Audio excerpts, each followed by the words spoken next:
आजकाल सगळीकडे गावात आणि शहरात प्लॅस्टिकच्या बॅग्स इकडे तिकडे फेकलेले असतात आणि त्यामुळे काय होतं, मुकी जनावरे, गाय अन्नाच्या शोधात असतात आणि अन्नाच्या बरोबर त्यांच्या पोटात प्लॅस्टिकच्या बॅग्स सुद्धा जातात आणि त्यामुळे त्यांच्या जीवाला धोका येऊ शकतो. आणि हा धोका टाळण्यासाठी मी एक छोटासा उपाय केलेला आहे.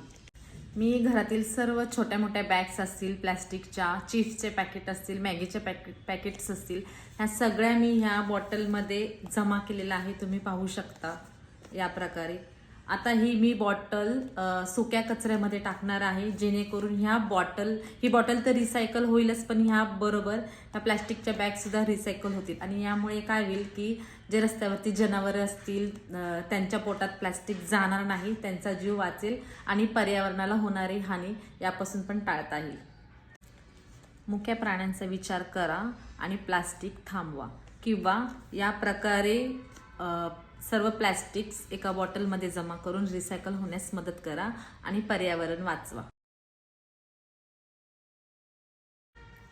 मी तर पर्यावरणाला मदत म्हणून एक छोटासा उपाय सुरू केला आहे. आता वेळ तुमची.